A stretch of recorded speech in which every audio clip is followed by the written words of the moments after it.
So welcome to the show, Rebekah. So for those that don't know Rebekah Skeete, I'm going to give the high level summary of her, and you can just go find her on LinkedIn and dig through because she's got a lot of stuff she's done. But basically, she's a chief operating officer of Black Girls Hack. She's also a senior security engineer. She's won a lot of awards, including the world famous 40 under 40, which is one here in the US around the business community in different cities. So she's actually won that for Dallas in Texas. So today we're going to be talking about diversity, equity, inclusion in cybersecurity. And obviously it's a pretty hot topic. Back when I had the TV show, I did an episode around that where Tia Hopkins and some others came on to share their thoughts. We still have a long ways to go. And so I really want to start, Rebekah, though, with for organizations out there that maybe don't understand the benefit of having more than just a pale white guy named Ken on their team. Can you just kind of talk your thoughts on how having that diverse team, whether it's diversity of race or just diversity of thought or whatever, but just kind of having that diverse team, like how does that actually contribute to better cybersecurity across an organization? Okay. First, definitely thank you for having me on. The first thing I would say, uh, you called out pale white guy named Ken.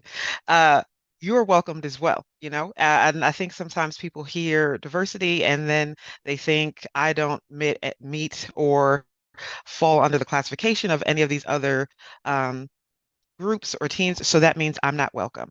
That's not the case. It means that you are welcome and so are others. Um, So I just wanted to make sure that that's dispelled as far as the goal is to kick you out so we can come in. The thing is, the room is wide enough, the table is long enough for all of us to have a seat and for all of us to have a space. So some of the benefits are varied perspectives. Um, if you have a diverse background, you have a different perspective. You see things differently. If you see things differently, you will approach a problem differently. And if you approach a problem differently, then you are invariably going to receive new solutions, new ways to achieve goals, and fresh blood, fresh eyes. All of that is beneficial to an organization that seeks to grow, that seeks to be on the forefront of innovation. How can you do that if you aren't being innovative yourself? And even this doing the same thing, the same way, from the same perspective, eventually becomes worn out. You see that you just repeat the same outputs. But when you spice things up and you add different approaches, different views, different attacks, then excuse me, the way that you solve problems or potentially foresee new potentials. And not everything has to be a solution to a problem. It could be, you can be proactive instead of reactive. And so that's that benefit. Then also there's cultural awareness. I was attended a luncheon, and one of the ladies on the panel was speaking about how on their threat intelligence team, they have folks who are from different countries that speak different languages, and that's fantastic because it's just good to know different people. I think it helps all of us become more well-rounded for the same points mentioned earlier about the varied perspectives. It also gives you context. Um, you think about I saw, I think it was a news article or something, and a gentleman had just eaten dinner, and he said, "Man, I'm about to blow this bathroom up." And someone took it to mean, "Oh my gosh, terrorist, he's going to blow up the bathroom." But someone else who had context was like, "No, the only explosive might be diarrhea." And that's a simple and almost laughable example, but context matters.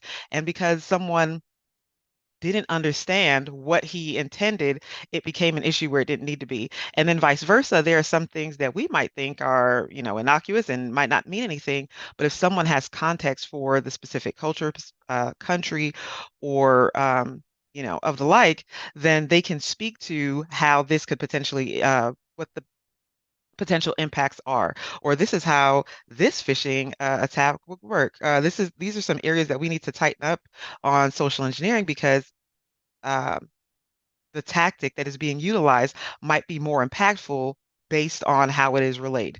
Um, and so that's beneficial there.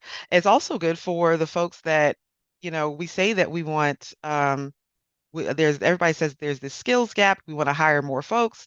We want to give people, more entry roles, which is fantastic. We do need that. We need opportunities for folks who have done the training and are, geared up and ready to go to have an opportunity and a door to enter. But we also need that diversity on the C-level and leadership positions because once we get these, hopefully, bevy of folks into the entry-level roles, we need people who are managing them who understand all of the benefits that was just lauded in the varied perspectives and in cultural awareness and all that, so that they don't get in just to feel othered. Um, so that benefits the employee because they feel welcomed and as they are part of the team, and then it then benefits the organization because now you have a group of folks who are locked in and have it locked in and that the locked into the mission, um, and the more that they buy into what it is that they are doing, the better that they will do it, which then benefits the company.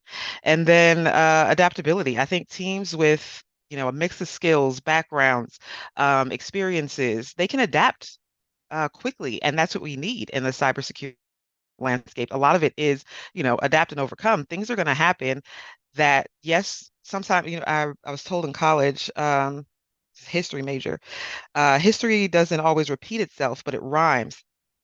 And so there is benefit to having, tribal knowledge and hey, this is how we done it before. That's good. That input is necessary.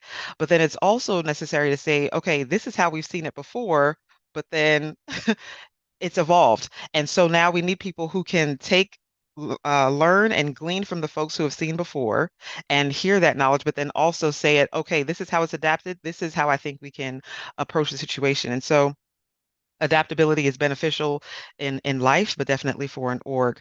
And then lastly, and I feel like I'm going on, you feel free to stop me whenever, is representation. I think representation matters. It matters for an organization that might not have a cybersecurity focus. Every organization should have at least a cybersecurity interest, general knowledge, because it impacts all of us, whether or not that's your business or not. Same thing with technology, regardless of what your product is, your service is. As at some level, you are a technology company because that's the nature of the world, and you need to be able to keep up and scale.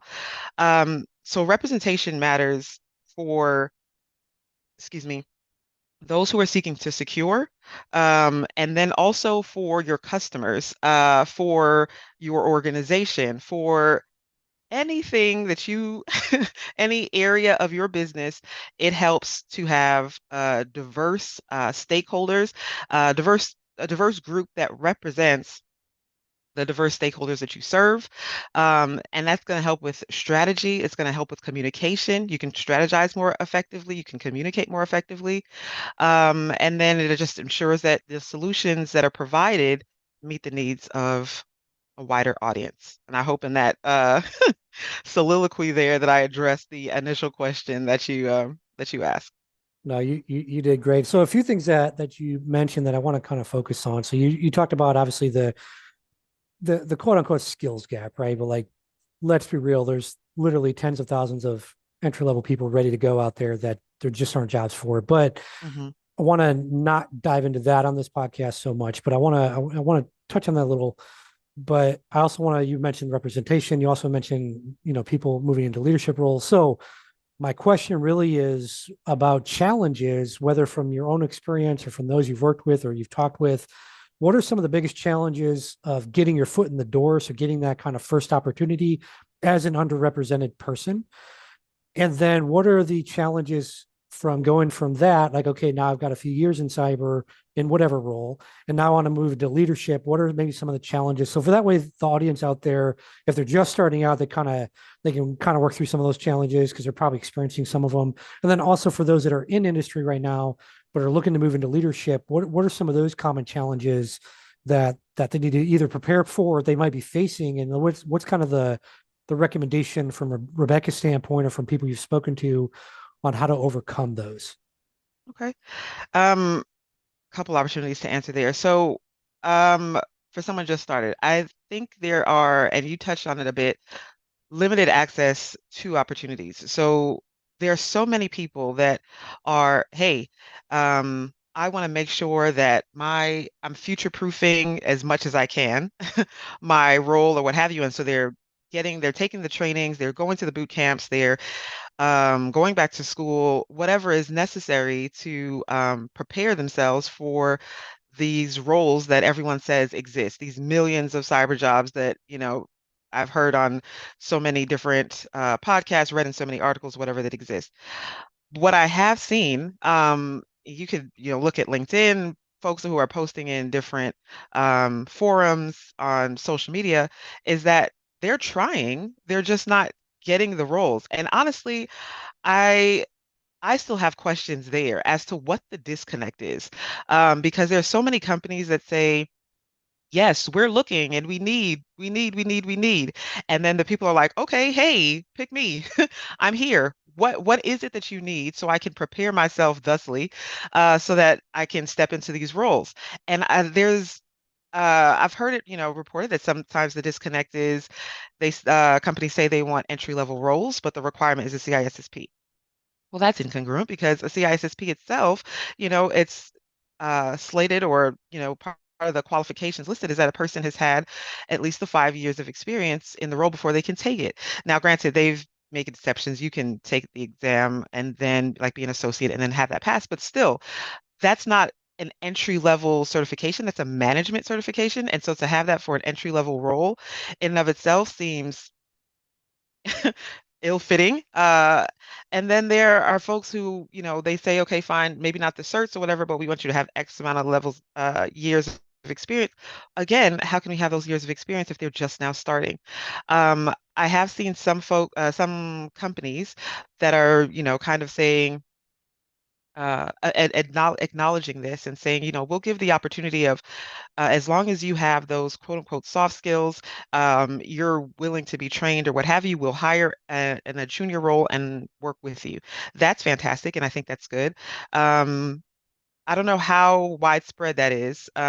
And I don't know if it's just because I'm in the my side of social media and the fantastic people that I've connected with that that's what I'm seeing because I've tried to be intentional with locking arms with folks who are like-minded in mission.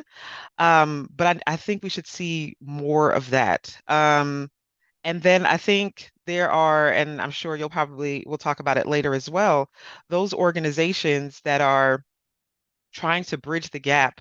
And like I know specifically for Black Girls Hack, that's one of the things that the founder Tanisha Martin, our founder Tanisha Martin, says is, we want to bridge the gap between what people are taught in schools and what they're getting certified in, um, and giving them hands-on training because sometimes that's the disconnect.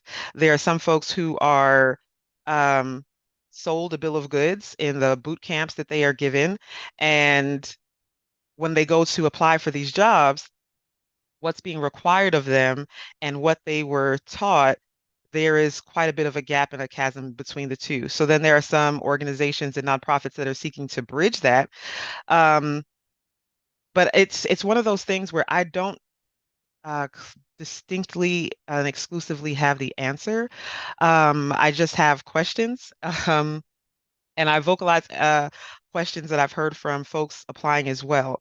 And the benefit from that, sometimes it seems frustrating and it almost seems, futile in that why are we still having the same conversations when we've identified what the issues are years ago? It's not like it's a new thing that popped up yesterday and it's like, okay, now we have to solve for X. It's like, nah, we've known that this has been an issue for folks for some years. Why haven't we um, gotten any concrete answers? And I think there is a there is a productivity in asking questions, asking them differently, asking them of multiple people, because sometimes, I kind of explained this to someone. You ever watch those crime shows where they'll say, I know who did it. It's so and so. And it's not so and so. But for the fact that you thought it was so and so, it takes you down a trail and then leads you to other questions, which then gets you closer to what it actually is. Um, and so that's a long-winded way of saying, uh, I think we should listen to the folks who are looking for the roles, listen to the folks who are seeking to to connect them with employers that are looking for people to get hired, and everywhere in between. There needs to be a conversation with all of those folks. Um, and amplification given to all of those voices so that we can find what the commonalities are and solve for everyone's problem as best we can. Um, and I don't know how productive that feels as a response for the person who is looking for work, who has done all that they know how to do and still haven't found a job. My answer there then is something that they can actively do is plug in where you can. I know that there were times where I was looking for a full-time position and I couldn't find it. I volunteered. I did the things that made me happy, that brought me joy, that I felt that I was making the world better. And that gave me connections. It helped me network with other folks that when they had opportunities, they recommended me for them because they were able to see the work that that I could do in that volunteer role. So if you need something to do in the meantime while you're waiting to get to where you want to go, plug in because so many of these nonprofits, so many of these organizations need your help.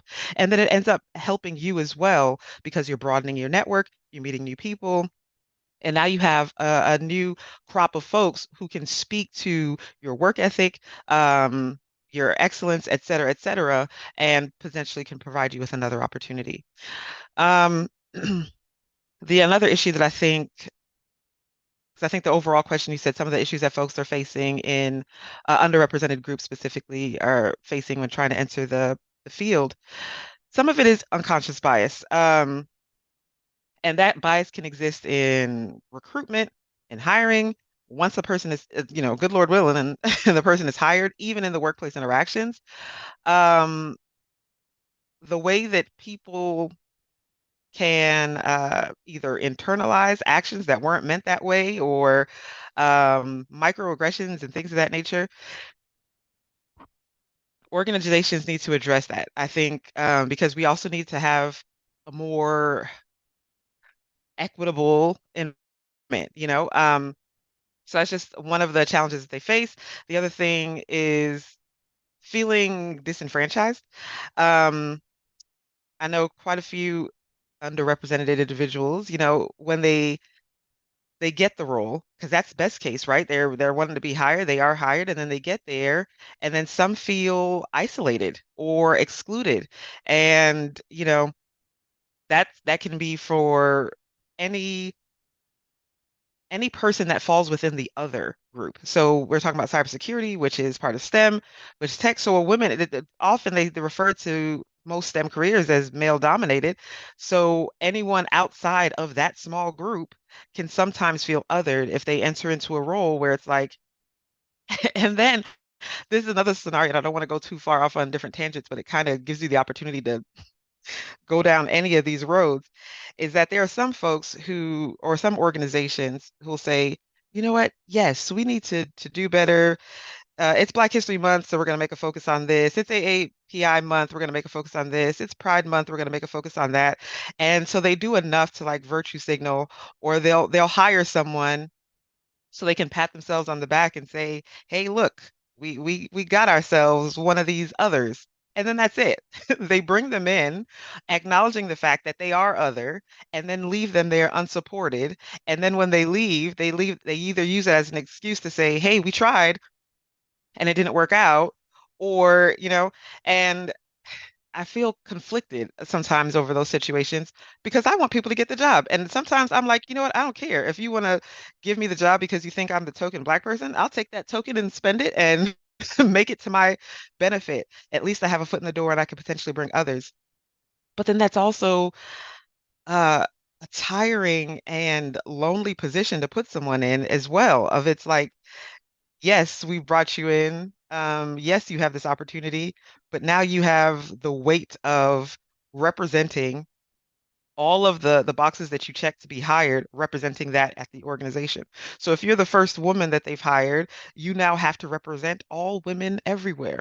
And if you're the first, uh, I'll say Black because I am person, then you have to represent all Black people everywhere. And if you're a Black woman, then you have to represent all Black women everywhere. And so it can be empowering because I'm blazing a trail. I'm doing what others haven't been able to do before, and I'm potentially making ways for others to follow behind. But then it can also be lonely. It can also be tiring. And add to that all of the other levels or um, layers of what it means to be that person. Not everyone wants to fight a struggle. Not everyone wants to carry the torch.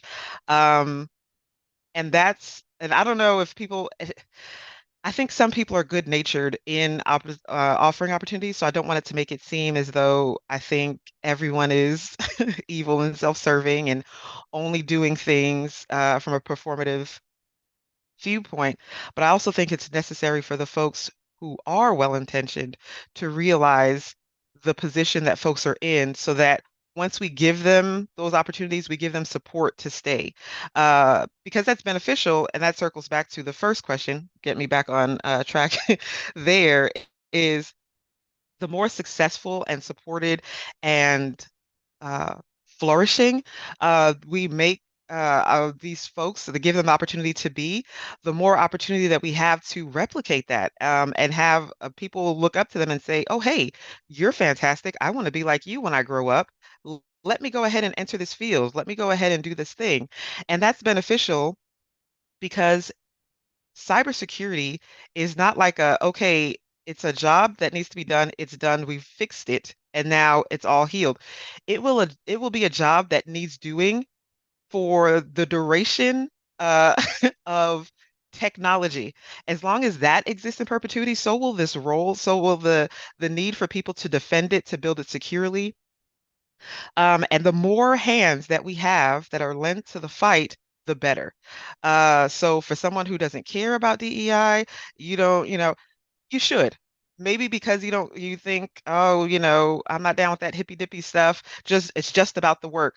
Well, the work needs a lot of people to work it, and that's going to require a diverse and equitable uh, environment and workforce to support it. I don't know if I went too far down the rabbit trail on that one, but It's all good. We will dig into the rabbit hole. So you unpacked a lot there. And so one thing I just want to mention for those listening real quick that are trying to get their first job, I want to give a little perspective from this is Ken's personal opinion with having built and sold multiple companies, but also haven't seen how corporate works. So a lot of the quote unquote job postings out there are what I call phantom jobs. So there's a job requisition, but there's no actual money behind it. So you'll never hear back your response, So that's why you apply to 1,000 jobs, you hear nothing back. The other aspect there is for the jobs that are open, there's literally 10,000 people applying for that job. So you're not going to hear anything back. So my suggestions, and I've shared this before with in fact, I shared it with someone recently too. Number one place to go look for jobs is going to be the big cybersecurity conference websites. Look at the sponsor list, look at the smaller level sponsorship companies. Those are smaller companies, hence the name smaller sponsor list. They don't have as much money, but you can usually find less competition for jobs with them. And when you're doing that, look at the skills that you have to what they have open. Don't focus on, I need a cybersecurity job, because you might get a job if you've got background in software engineering, for example. Take a freaking software engineering job with that company, and then you can tack on some secure coding and stuff around that, obviously. But now you've got experience on your resume at a quote unquote cybersecurity company. Yeah, it's as a software engineer, but use those transferable skills you have. A lot of people back in the day used to do like technical writing, and that was the way in, right? So I think, Rebekah, you had kind of mentioned it earlier, and I forget exactly what you said, but basically kind of, taking that opportunity to get your foot in the door. Now some of the other stuff you unpacked there is obviously around the DEI side. And so, yeah, there's, for lack of better words, like, let's call it like it is. A lot of these companies, especially in the past, let's say 4 or 5 years, have gotten that token Black person or the token Latino person or whatever, right? They've hired those DEI officers, whatever title they want to give them. But as you mentioned, they've given those people no support, right? And even if you're just working as a cybersecurity engineer, you might be the first Black person there and you're not getting that support. So I want to dig into that a little bit and get actionable, right? So if I'm a company out there and I'm not just checking a box for investors or, for the board or whatever, to get funding from a state or whatever we're trying to do financially as a business. If it's not just checking a box, but I legitimately want to hire someone like Rebekah on my team. When I hire Rebekah, you mentioned supporting that person because they might be the only Black person in the company. How do I do that? Right? Is there like, are there resources I can make sure that I've got in line for Rebekah? Are there courses I can have available for Rebekah to empower her? Like what do I do as a company that's doing that first to, I don't want to call it diversity hire because that makes it sound like we're just checking a box. But I'm talking about the people that actually want to do good in the world, that recognize they need to build a diverse team. And so now they're like, okay, cool. I finally got budget. Rebekah, let's say Rebekah's the most qualified. I'm not hiring her because she's Black, but I'm hiring her because she's the most qualified. But I also recognize that she's Black and we are a bunch of pale white people here because we're a small town in the North, small company or whatever. And we're hiring our first remote hire who also happens to be Rebekah, who happens to be Black. So how could I best support Rebekah in that particular situation? Like, what are some, like, I don't want theoretical stuff. Mm-hmm. Like, what are some real actionable things I can do to support? And just for you in particular, like if I hired you tomorrow, and I mean, obviously I have ideas, but if I hired you tomorrow and I'm in a small town somewhere, oh God forbid it's, well, you're in Texas, so I can use that joke. I'm not from Texas, so God forbid the small towns here, but let's say a small town in Texas Mm-hmm. hiring their first person remotely, out of the Dallas area, and it just happens to be someone that's Black, like Rebekah. How can they? Because I don't know. This is, I'm going to say something that I hope it doesn't offend the white people from the South, but like some of you all are really awkward around people that don't look like you. And it's just an observation of me as a Northerner. And Mm-hmm. that's just Ken's observation. So for those people that are probably going to be awkward and all those other things, Rebekah, what can they do? Like, how can we set up the best environment for Rebekah in that situation? So, a couple of things there. One, I'm glad that you specified wasn't hired just because I'm Black, it's because I'm qualified. And I think that's necessary to vocalize because all too often people say, okay, well, we'll make the exception or we'll have to. Like, you're, since you mentioned Rebekah, I'll speak as though it's me.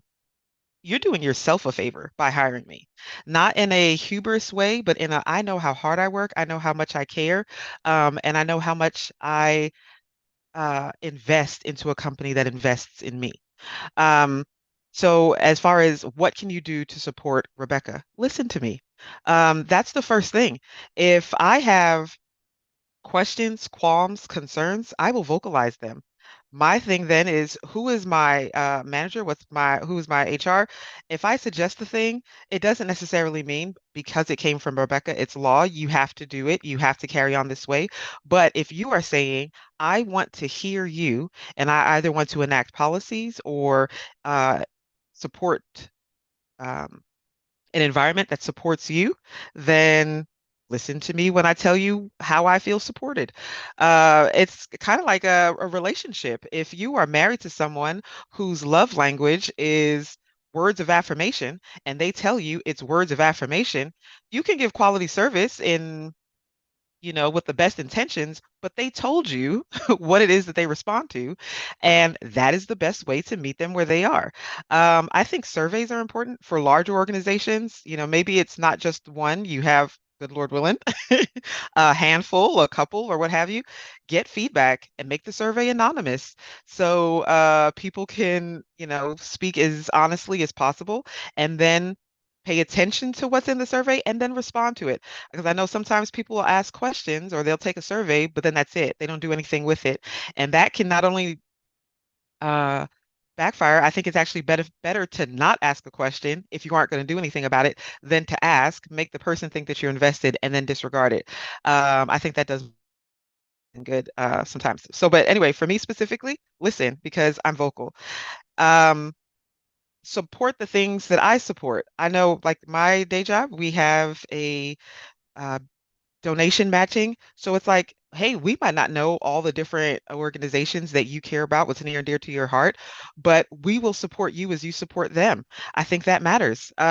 You mentioned some of the folks who are opportunities to look for places to to work and apply for those smaller sponsorships, support those organizations in that regard too, of, hey, instead of me giving, having a small table-sized booth at a very large organization, I can be a marquee sponsor for a small conference, and send your employee there. Or as they share, like, I've seen something for continuing education, I would like to take this course.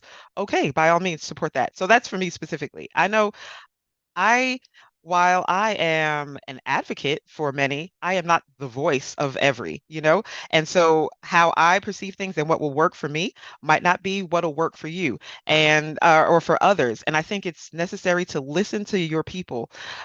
Specific to me as a Black woman, yes, listen to us. We got things to say. But then also whoever your employees are, listen to them. One, because they are closer to your customers and your clients than you are. So you should be listening to them to make sure that whatever policies you're enacting, decisions you're making are in line with what is needed and what will help your organization. But you should, I think, by by default, you should be listening to folks. And if you're not in a position to where you care, you might want to find a different role to fill, because I think that's a pretty big part of leadership. Um, and then also have conversations with some of the organizations that are doing the work for you. I don't think you have to reinvent the wheel. If you are trying to reach a specific community and there are organizations that already serve that community, that are built of people in that community, listen to them. Maybe host a lunch and learn or something with your employees and that organization. You might gain some new insights.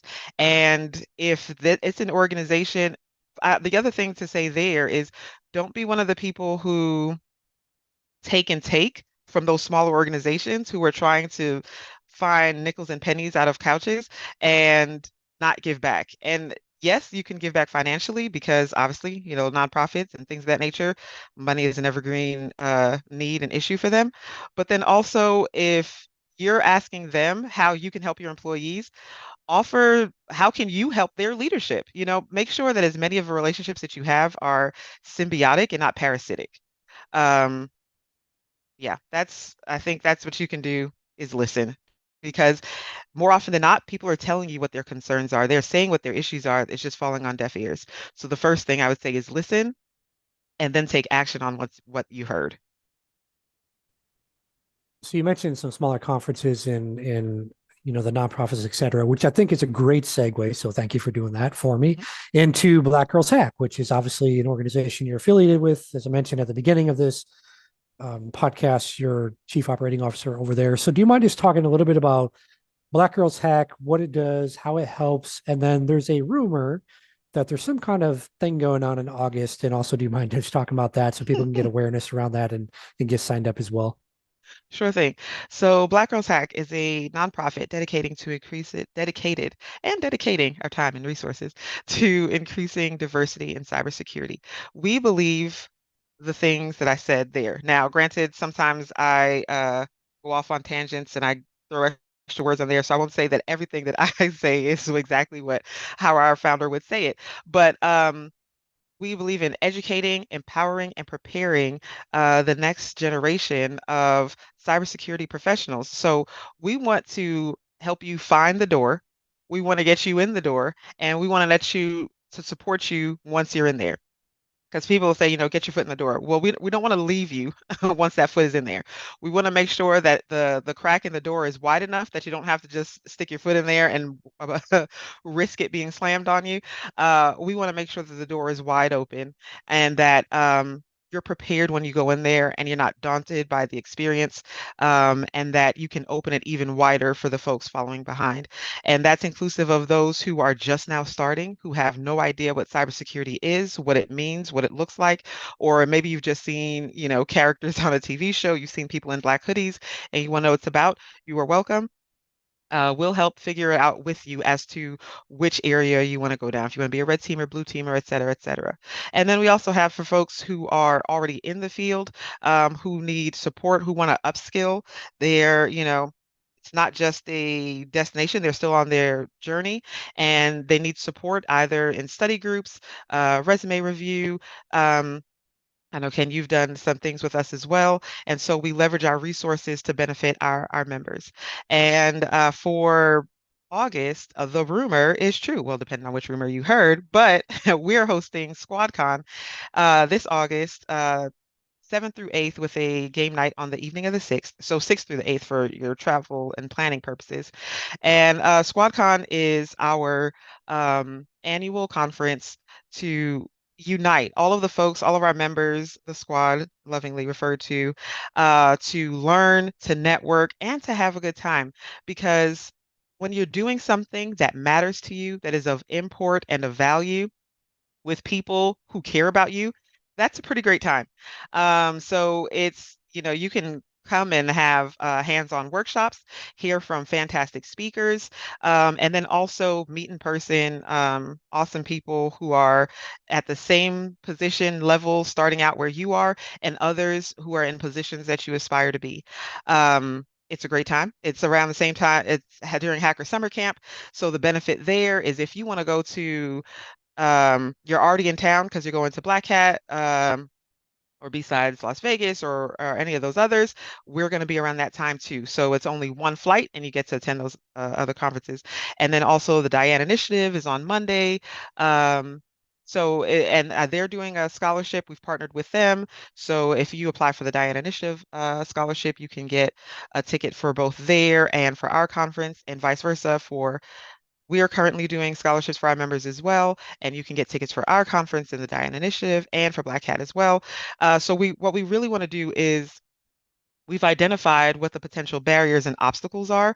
We want to lower and limit as many of those as possible, and then give you the opportunity to broaden your network and increase, exposure into the field and all the opportunities that await you.